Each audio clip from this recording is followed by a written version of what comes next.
Isang mapagpalang hapon muli sa bawat isa. Tunay nga na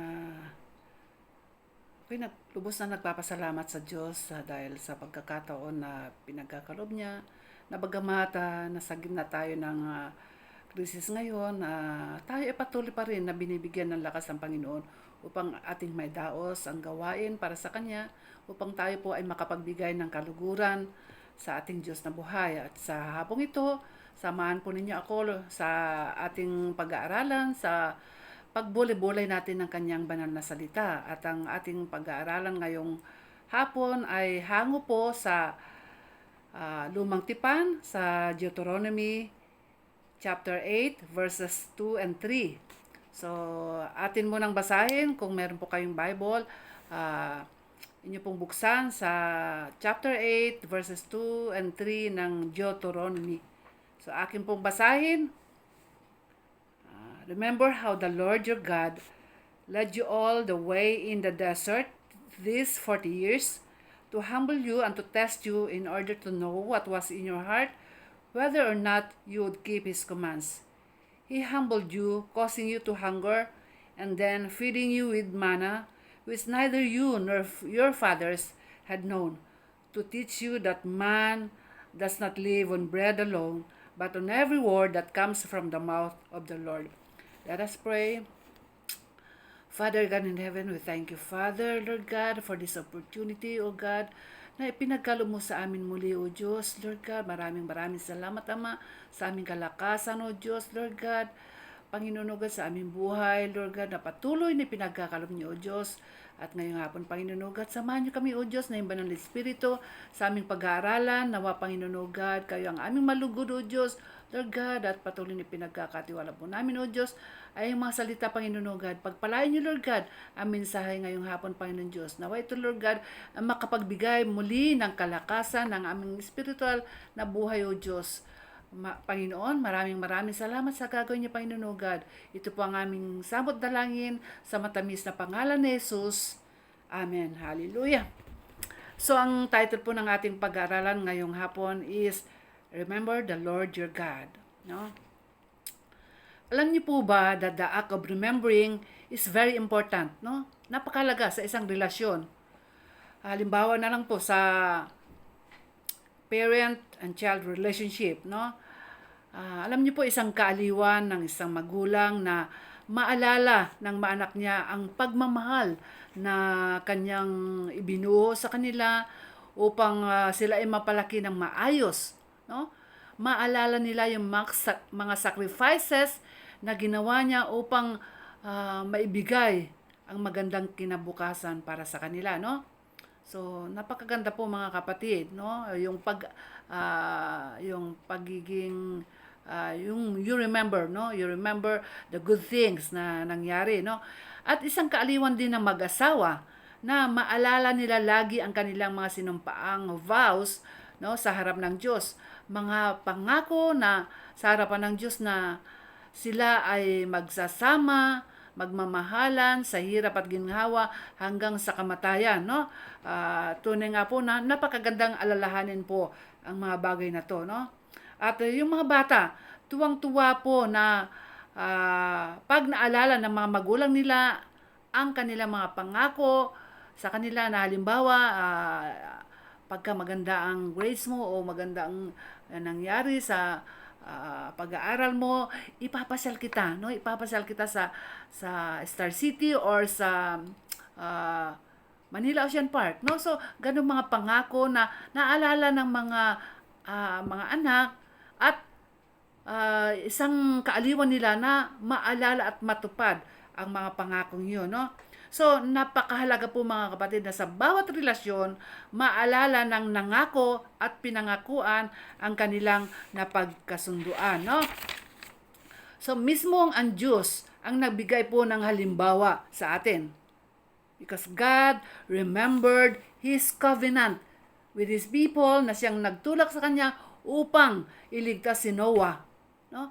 Ang kanyang pamilya at mga designated numbers of all kinds of animals, no, sa great flood, no, sa matinding baha upang wakasan ang kasamaan ng sangkatauhan, no. naalala niya yung pangako niya sa kanyang bayan, no? At nangako siya na kailanman hindi na niya wawasakin ang kanyang nilikha sa pamamagitan ng baha, no? At bilang tanda ng kanyang covenant ay ang rainbow, no? Rainbow in the clouds, no?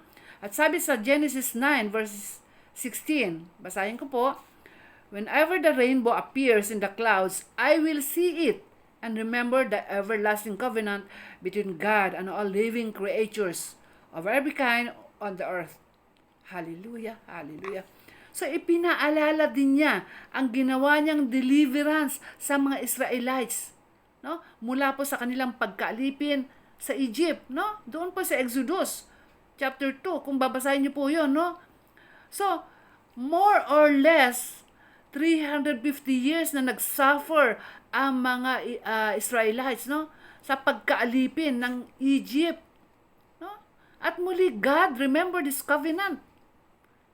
His covenant with Israel. At nagpadala siya ng mga salot, no? Mga salot sa Egypt upang palayain ng Paraon ang mga Hudyo, no? So naalala ng Diyos ang kanyang covenant, no? And so remembrance goes beyond bringing something in the past, no? Into mind, no? Yung inaalala, hindi kinakalimutan.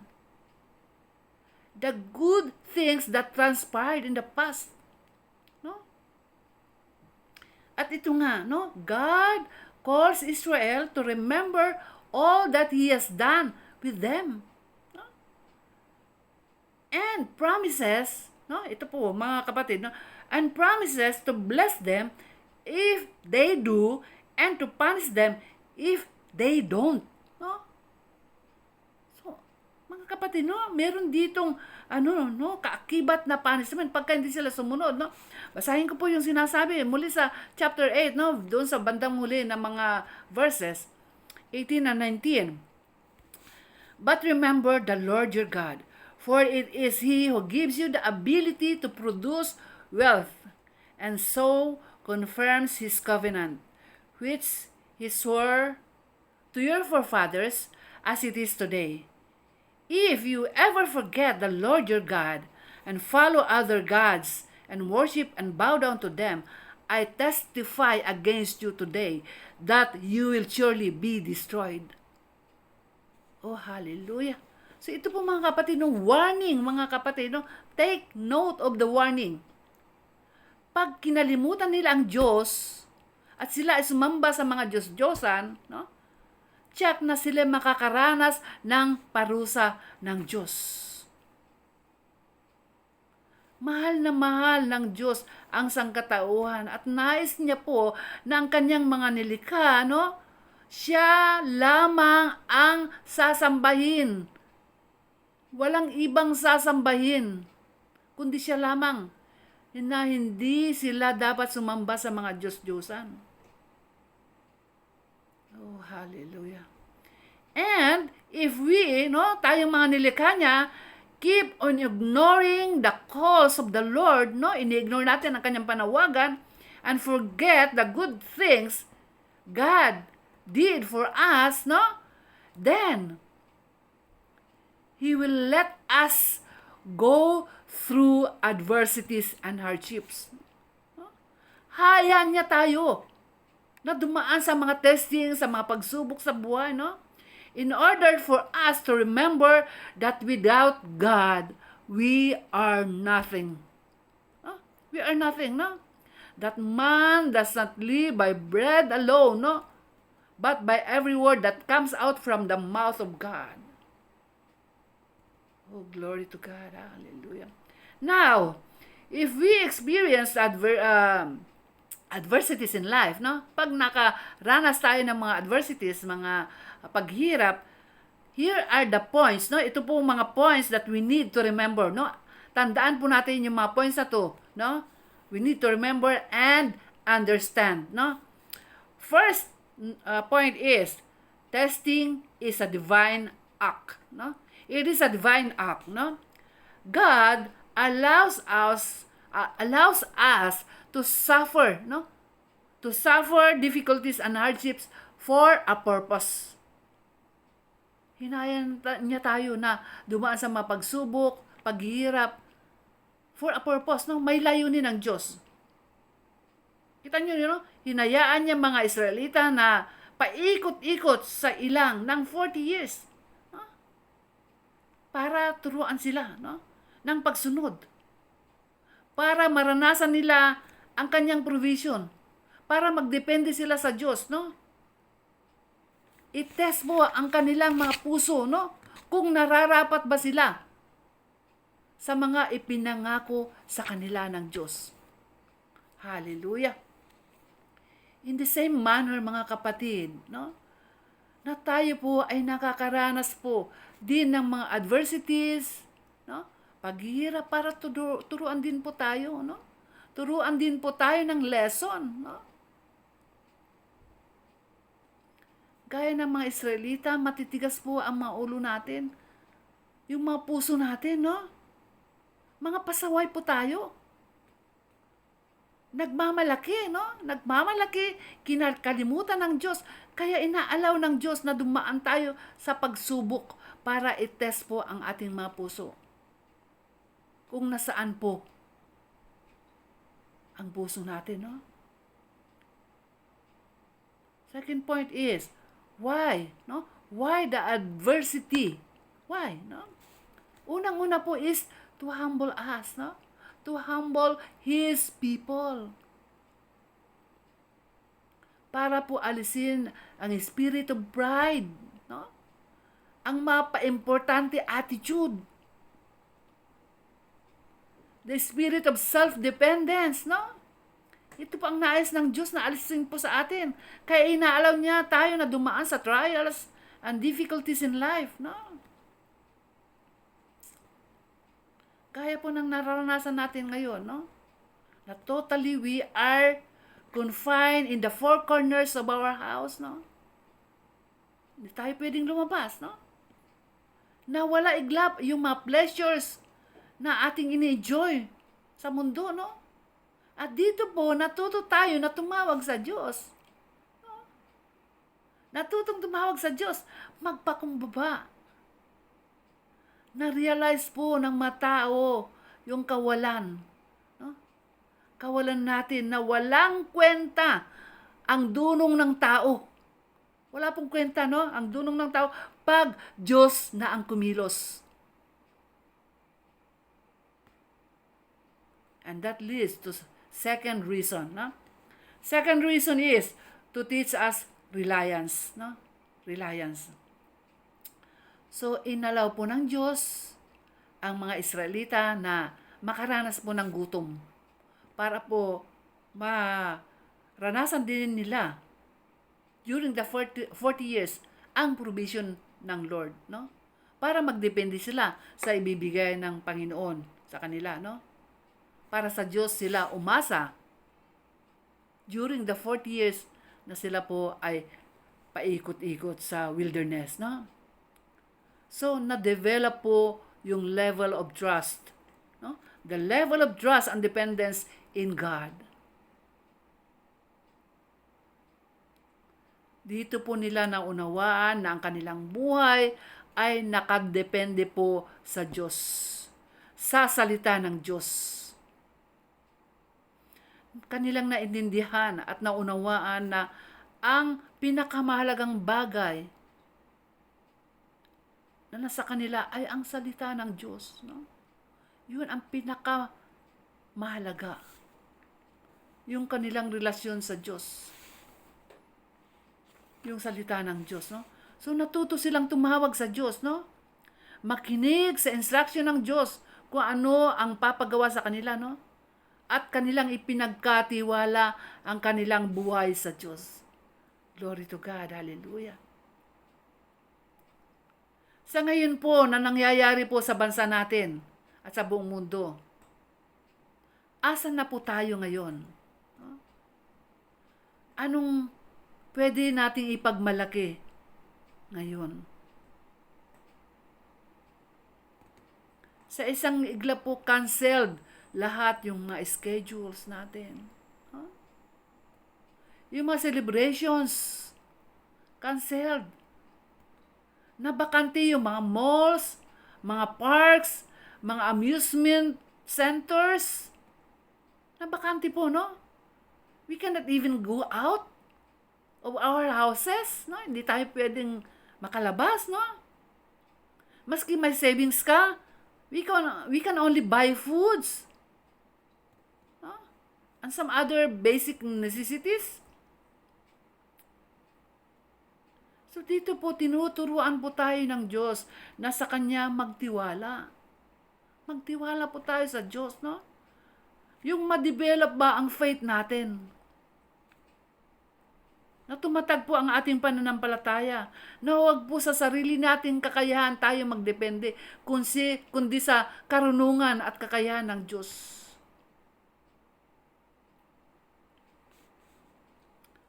All our knowledge are just but trust to Him, no?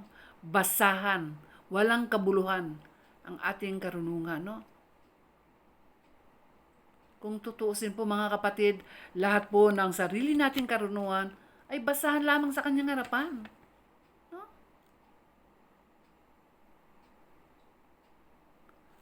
All that God wanted from us is to rely on Him, no? Rely on Him, be dependent on Him, no? Come back to Him. Magbalik loob sa Kanya, no? Na tanging Siya lamang ang pag-asa ng mundo. Tanging ang Diyos lamang, no? Siya lamang po ang makakawasak ng kamandag ng COVID-19. Ang Diyos lamang, no? Tunay nga po mga kapatid, no? Everything is meaningless, sabi ni Solomon, no? Sa kanyang book, Ecclesiastes, no? Sabi niya, even pleasures, wisdom of men, and toil, all are meaningless. No? Walang kabuluhan. Bakit? Because of failure to acknowledge God as sovereign ruler, no? Pagkabigo na i-acknowledge ang Diyos bilang manlilika, bilang siyang may control sa lahat, no? Failure to remember God, our Creator. Sa maraming panahon, no? Nakalimutan ng Diyos. So sabi ni Solomon, everything is meaningless. No? Sabi nga niya sa Ecclesiastes 12 verse 1, no? Basahin ko po. Remember your Creator in the days of your youth, no? So, mga kapatid, ibig sabihin po nito, alalahanin natin ang Diyos habang may panahon pa. Habang may panahon pa, no? So, ngayon na ang panahon. Ngayon na ang panahon na dapat sa Diyos magtiwala. Sa Kanya lamang tayo magtiwala, no? Isuko po natin ang ating buhay sa Diyos. Tanggapin natin ang Panginoong Hesus bilang Diyos, Panginoon na sariling tagapagligtas ng ating buhay.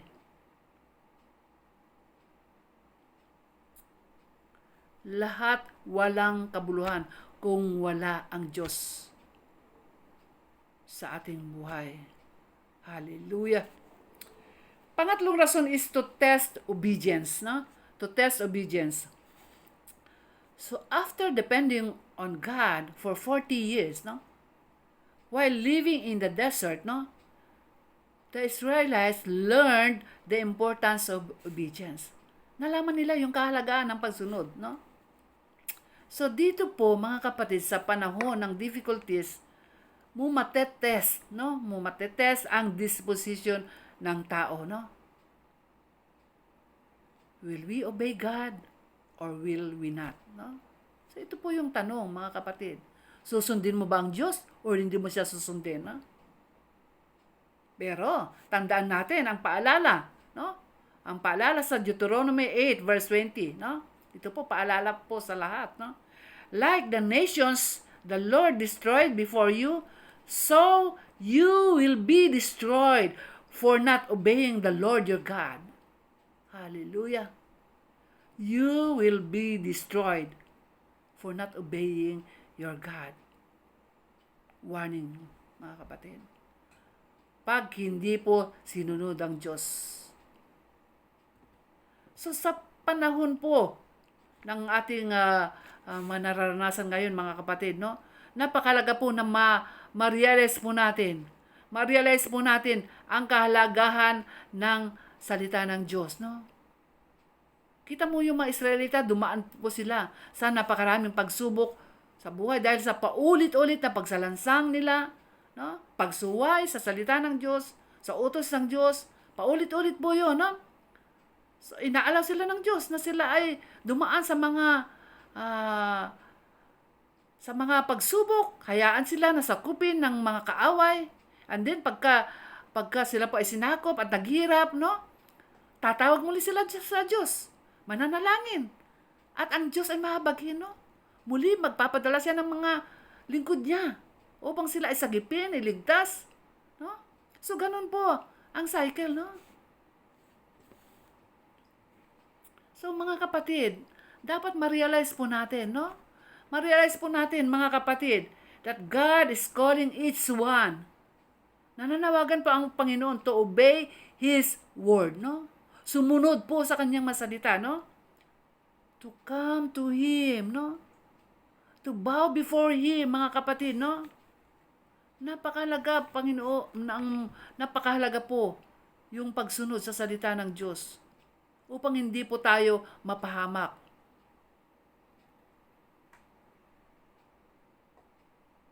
Magtiwala po tayo na alam ng Diyos ang higit na makakabuti sa kanyang manilikha.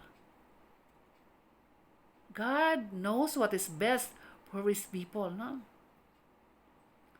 Ang nais po niya sa kanyang manilikha, no? Tayo po yun, no? Isang buhay na ganap at kasiyasiya. Yan po ang nais ng Diyos na mangyari po sa atin, no? So, pangatlo po na punto is, remember, no? Remember, God is with us in testing, no? Alalahanin po natin na sa panahon ng pagsubok, kasama natin ang Diyos. Glory to God. Hallelujah. So, dito po, no, tingnan po natin yung kalagayan noon ng mga Israelita, no? God fed the Israelites, no? Pinakain niya sila with manna in their 40 years of wandering, no? So, hindi po sila nagutom.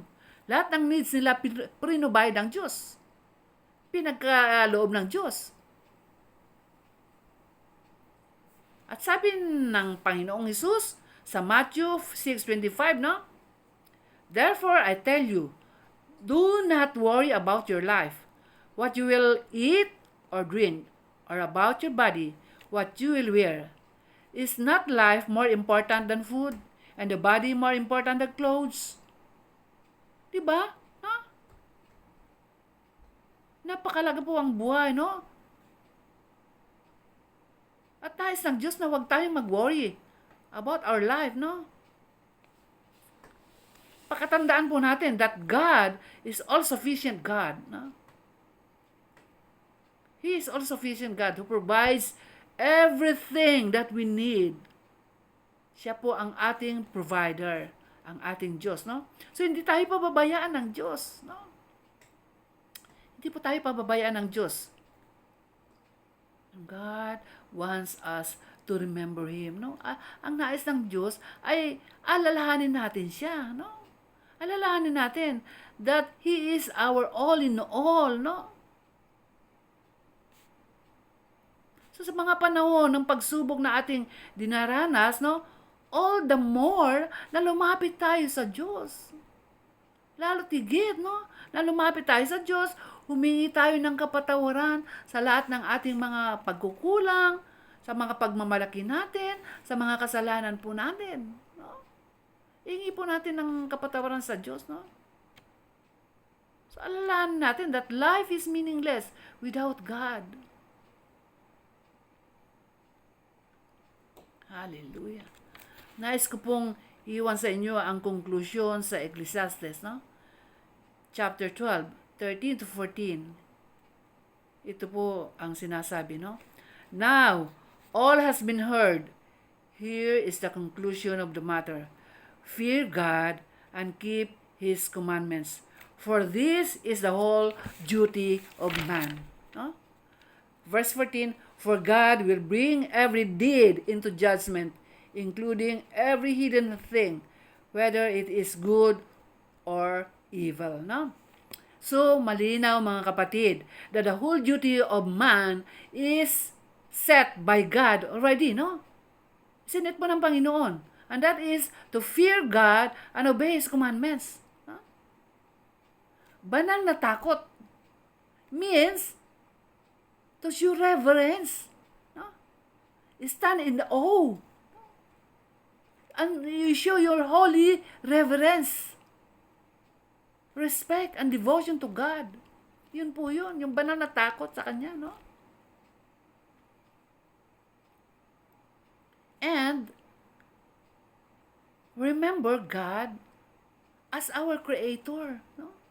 The source of life, no? The source of everything that we enjoy. Siya po yung source, mga kapatid, no? Our refuge, our shield, our protector, mga kapatid, no? Our great provider, our great physician. So, bago mahuli ang lahat, mga kapatid, isuko na natin ang buhay natin sa Diyos. No? Isuko po natin. Accept Jesus as Lord and Savior of our lives. Repent and believe that Jesus is the Savior of the world. No? Siya lamang ang taging tagapagligtas ng mundo. No? Tanging siya lamang po ang makakapagligtas. No? Laban sa COVID-19. Siya lamang ang pag-asa po natin, mga kapatid. No? Our comfort is God, is our ever-loving God, ever-faithful God, no? And He will not let us suffer too long, no? As long as, no? Ito po yung mga kapatid, no? Kailangan natin, no? Ang Diyos, paiksin niya ang crisis na to as long as sundin natin ang sinasabi sa 2 Chronicles 7:14, no? Ang sabi niya, no, lagi itong binabanggit, no? At dapat ma-realize mo natin ang kahalagahan ng mga salitang ito, no? If my people will humble themselves and pray and seek my face and turn from their wicked ways, then I will hear from heaven and will forgive their sin and will heal their land. Hallelujah. So malinaw, mga kapatid, no?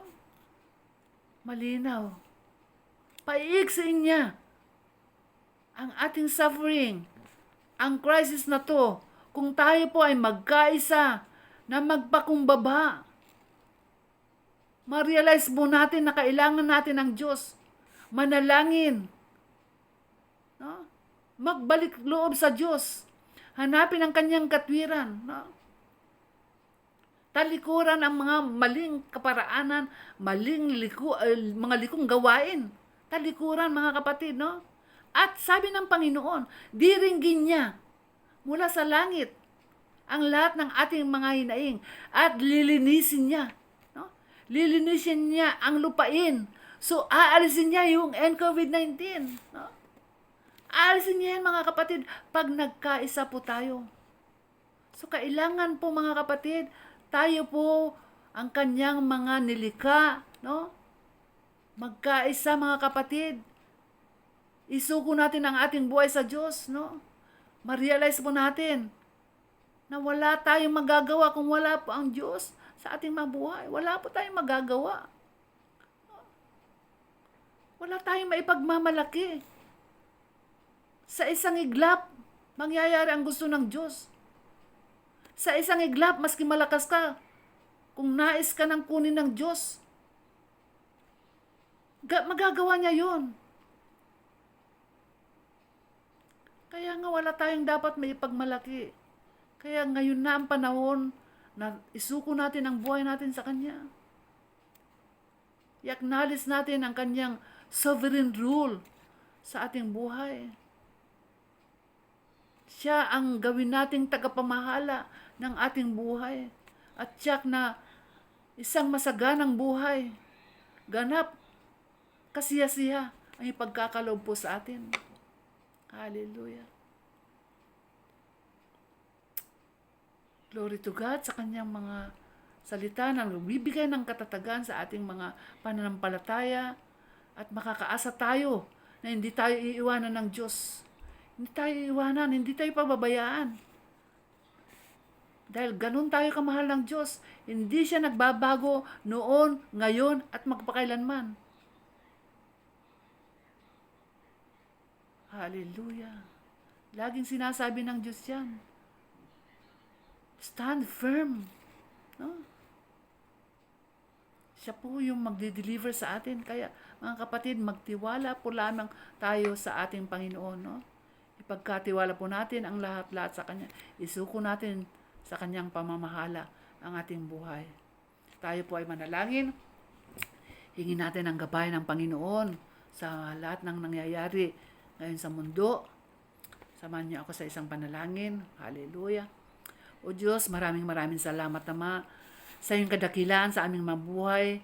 Tunay nga po, O Diyos, na kung wala ka, Panginoon o God, wala po kaming kabuluhan, O Diyos, Lord.